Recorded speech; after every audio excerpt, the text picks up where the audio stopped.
बिस्मिल्लाहिर्रहमानिर्रहीम। आदाबर। सिंध गवर्नमेंट को शायद ख्याल आ गया और जो उसकी जिम्मेदारी थी उसको पूरा करने जा रही है, और वो है भर्तियाँ, रोज़गार की फराहमी। और रोज़गार की फराहमी हुकूमत की जिम्मेदारी है, ताकि वज़ीर आज़म ने तो पता नहीं कितने 1 करोड़ नौकरियाँ देने को कहा था। और ये जो है सिंध हुकूमत, इसने भी जिम्मेदारी तो पूरी करनी है। और बीच में हमारे चेयरमैनों ने गोलू तो मारा है, बड़ा टाइट मारा है, लेकिन मैं इस पर नहीं जाता। अब ये कि सिंध गवर्नमेंट आ रही है इस तरफ, और चीफ सेक्रेटरी सिंध की सदारत में एक इजलास हुआ था, और उस इजलास में ये तय हुआ कि सिंध गवर्नमेंट जो है वो फिर 1 से 4, फिर 4 से 15 इनकी भर्ती करेगी। और अच्छा है, करना चाहिए। वो अलग बात है कि इसमें हमारे कुछ लोगों ने इस नेक काम में हिस्सा लिया, भर्तियां की, लेकिन वो मुकदमात सैर हैं। लेकिन शायद कुछ क़वानीन में उन्होंने अमल दरामद नहीं किया था, जिसकी वजह से वो फंसे हुए हैं। लेकिन रोज़गार की फराहमी और किसी का चूल्हा जलाना एक नेक अमल है, और हुकूमत की ज़िम्मेदारी है। बार बार कह रहा हूँ, हुकूमत की ज़िम्मेदारी है रोज़गार की फराहमी। अब सिंध गवर्नमेंट ने फ़ैसला किया, मैं आपको पेपर भी दिखाता हूँ, और कि उसमें ये कहा गया है कि साहब उन्होंने एक लेटर लिखा है पूरे सिंध को। ठीक है जी, ये है कुर्बान अली साहब, शायद बहुत धूप में खड़ा हुआ हूँ ना, तो बिल्कुल आंखें चिंधिया रही हैं। और सेक्शन ऑफिसर क्या है, तो इनका लेटर जो है वो 10 दिसंबर का है, और इन्होंने लिखा हुआ है कि चलो यार स्क्रीन पर दिखाओ ये लेटर, ये पढ़ते रहेंगे, देखते रहेंगे कि साहब BS 1 से 4, फिर 5 से 15 तक की जो तमाम डिपार्टमेंट्स में आपके तमाम सिंध वालों से कहा गया है, आपके एक स्क्रीन पे पेपर चलाते रहना, मुझे हटा के रखना, कि साहब आप अपनी ऐसी तमाम वैकेंट पोस्टें जो हैं वो हमें बताएं, और जल्द से जल्द बताएं कि आपके यहाँ 1 से 15, 1 से 5, 4 वाले और 5 से लेके 15 वाली कितनी सीटें खाली हैं। ठीक है, और इसकी सारी तफसीलात मांगी हैं।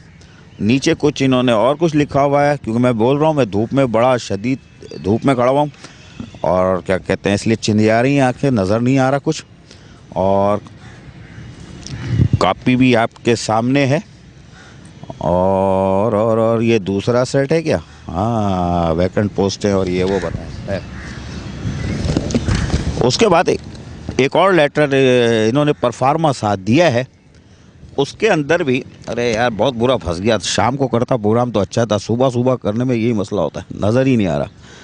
और नाबीना एसोसिएशन का तो मैं सदर हूँ, यहाँ फंस जाता हूँ।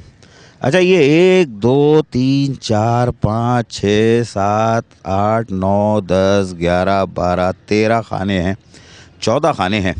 ये इनको स्क्रीन पे दिखाओ कि साहब ये इन्होंने लिख के दिया हुआ है कि आप ये परफॉर्मा फुल एंड फिल करके हमें ये अब भेजेंगे।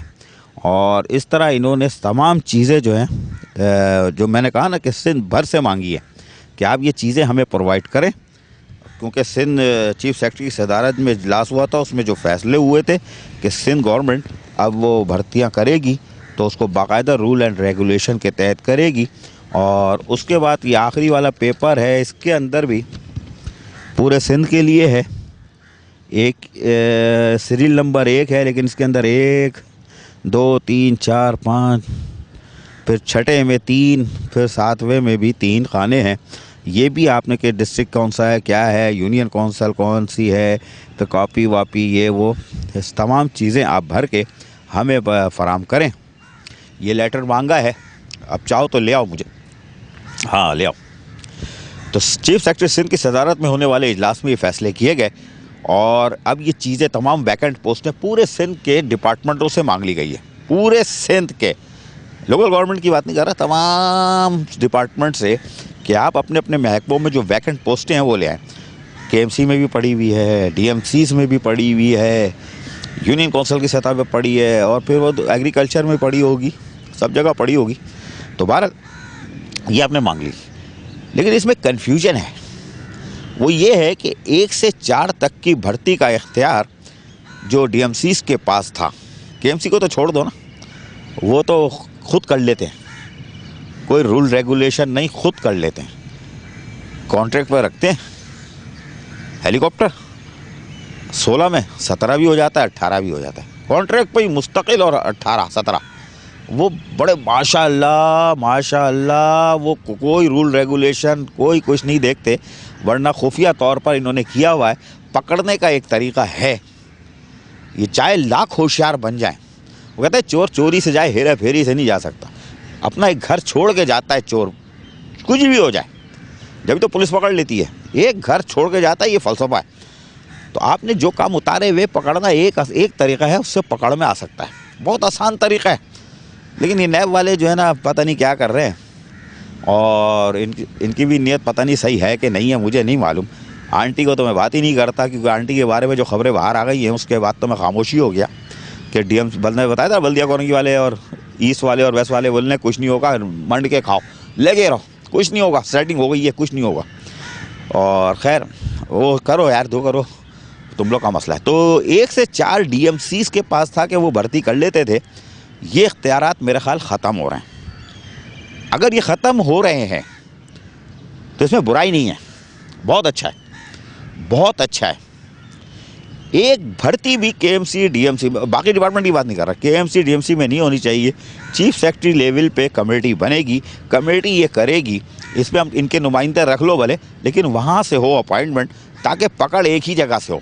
अगर उस कोई नमूनेबाजी हो जाती है इसमें, तो पकड़ एक जगह से हो।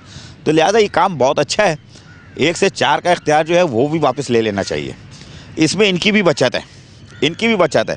लेकिन ज़ाहिर है चीफ सेक्रेटरी सिंध जो है वो हवा में काम नहीं करेंगे। जिस पोस्ट पे बैठे हुए और जिस क्लेवर के अफसर हैं, वो यकीनन इसके अंदर कमेटी जो बना रहे हैं उसके अंदर इनके लोगों को शामिल करेंगे, ताकि जिस डिपार्टमेंट की हो भर्ती हो रही होगी उसमें इसके डिपार्टमेंट के लोग शामिल होंगे, ताकि आसानी से काम हो जाए। क्योंकि फ़ाइलें उनके पास आएंगी, उनको पता होगा सारी चीज़ें हैकी बैकी का, तो वो कर लेंगे।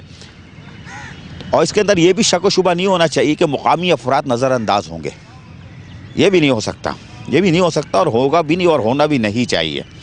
क्योंकि जब आप अपने कमेटी जब काम कर रही होगी और भर्ती हो रही होगी, और जिस डीएमसीज में हो रही होगी, तो वहाँ के नुमाइंदे बैठे होंगे, तो उनको पता होगा कि ये हेलीकॉप्टर कहाँ से आ रहा है। क्योंकि माजी में बार बार कह रहा हूँ कि सल्तनत बल्दिया कोरंगी में जिस दिन 4 अप्रैल को लोग लाड़काना की तरफ जा रहे थे, एक खिड़की से अपॉइंटमेंट लेटर 16-17 के इशू हो रहे थे। मैं हल्फिया कह रहा हूँ, आसमान के नीचे खड़ा हूँ, झूठ बोलता ही नहीं हो ना। बंदे का नाम लेता हूँ, पकड़ो, 20 मिनट के लिए रेंजर्स के हवाले करो, सब बता देगा। अभी एक जगह छुपा हुआ बैठा हुआ है, तो सल्तनत बल्दिया को रुकी, पता ही नहीं, उनका एक लैपटॉप भी लेके भागा हुआ है वो। और भी चीज़ें हैं, चलो छोड़ो यार। तो भर्तियाँ इस तरह बहुत हुई हैं, हेलीकॉप्टर बहुत आए, यहाँ से अपॉइंटमेंट लेटर लेके हेलीकॉप्टर उड़ के वो बहुत दूर गए। शाह फैसल टाउन से जाली 16-17 के लेटर लेके उड़ के बहुत दूर गए। सही बता रहा हूँ, बंदों के नाम लेता हूँ, 2 बंदे उठाओ, अभी सब अगर ना सामने आए तो मेरे को लटका देना। चलो, तो ये भर्तियों का शफाफ तरीका अगर हो जाता है और भर्तियाँ हो जाती हैं तो रोज़गार मिलता है, चूल्हे जलते हैं। तो अल्लाह ताला सबको खुश रखे। अगर ये रोज़गार सिंध हुकूमत को अकल आ गई है, और अगर वो रोज़गार की फराहमी को यकीनी बना रही है और बिल्कुल शफाफ तरीके से बना रही है, तो अल्लाह करे ऐसा हो जाए, ऐसा हो जाए।